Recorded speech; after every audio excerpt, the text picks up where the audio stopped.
Welcome to BC study circle. పోటీ పరీక్షలకు మనం ఏ విధంగా సన్నద్ధం కావాలి అనే అంశాల గురించి చూస్తున్నాం. అందులో మూడు ముఖ్యమైనటువంటి మరొక కాన్సెప్ట్లతో మనం ముందుకు వచ్చాం. Delayed gratification, negative visualisation, procrastination analysis. మొట్టమొదటి డిలేడ్ గ్రాటిఫికేషన్ అంటే శాశ్వతమైనటువంటి ఆనందం కోసం తాత్కాలికమైనటువంటి సంతోషాన్ని వదులుకోవాలి. మనము ఒక లాంగ్ టర్మ్ గోల్ కోసం ప్రిపేర్ అవుతున్నప్పుడు చిన్నటువంటి ఆనందాన్ని, తాత్కాలికమైనటువంటి సంతోషాన్ని కొన్నింటిని వదులుకోవాలి. మనం చెప్తారు కొంచెం పానీకెళ్ళి కొంచెం కోనా పడతా అంటారు. మనం ఇప్పుడు ఎగ్జామ్ ముఖ్యమా, టెస్ట్ ముఖ్యమా, ఒక సినిమా ముఖ్యమా, మనకు ఒక చాప్టర్ కంప్లీట్ చేయడం ముఖ్యమా, ఒక క్రికెట్ మ్యాచ్ చూడడం ముఖ్యమా, ఈ విధంగా మనం చూసుకోవాలి.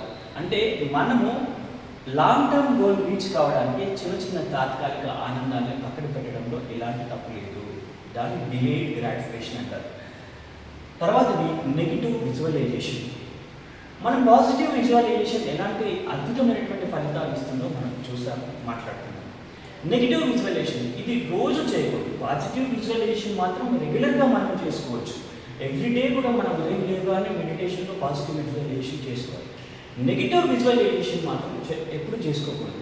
ఎప్పుడో ఒకసారి మాత్రమే, చాలా తక్కువ సార్లు మాత్రమే, 1-2 సార్లు చాలు. ఏంటి, మనము చీకటిలో నడవడాన్ని కనుక ఊహించుకుంటే, ఒకవేళ అక్కడ వెలుతురు వచ్చిందనుకోండి, వెలుతురులో నడవడం ఇంకా సులభం అవుతుంది కదా.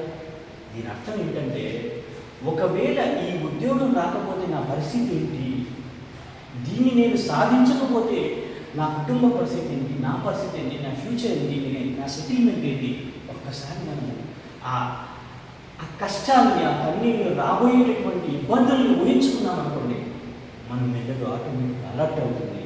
ఇంకా కష్టపడాలి అనేటటువంటి దాన్ని ఒక పాజిటివ్ కోణంలోకి తీసుకెళ్తుంది. కాబట్టి దీన్ని ఎక్కువసార్లు వాడుతూ 1-2 సార్లు చూసుకున్న తర్వాత మన మైండ్ని ట్యూన్ చేసుకోవడం కోసం, అలర్ట్ చేసుకోవడం కోసం, ఎక్కడైనా పక్కదారి పడుతున్నప్పుడు మరొకసారి మన దారిలోకి తీసుకెళ్ళడం కోసం మాత్రమే నెగిటివ్ విజువలైజేషన్ వాడాలి. తర్వాతది ప్రోకాస్టినేషన్ ఎనాలిసిస్. వాయిదా వేసేటటువంటి విషయాల గురించి ఒకసారి ఎనాలిసిస్ చేసుకోవాలి. ఫలానా సబ్జెక్టు ఎప్పుడు మీరు చదువుదాం అనుకున్నా కూడా, ఇది నెక్స్ట్ వీక్ చదువుదాం, ఇది ఆ తర్వాత చదువుదాం, ఇది ఈ కంప్లీట్ అయిన తర్వాత చదువుదాం, ఇలా వాయిదా వేస్తూ వస్తున్నారు అనుకోండి, ఒకసారి కూర్చొని తరచి చూసుకోవాలి. దీన్ని నేను ఎందుకు రెగ్యులర్గా వాయిదా వేస్తున్నాను, ఈ సబ్జెక్టు పట్ల నాకు ఇష్టం లేదా, లేదా ఈ సబ్జెక్ట్ అంటే కష్టం ఉండడం వల్ల నాకు ఇష్టం అనిపించట్లేదా, లేదా దీన్ని నేను ఎక్కువగా ప్రాక్టీస్ చేయడం లేదా.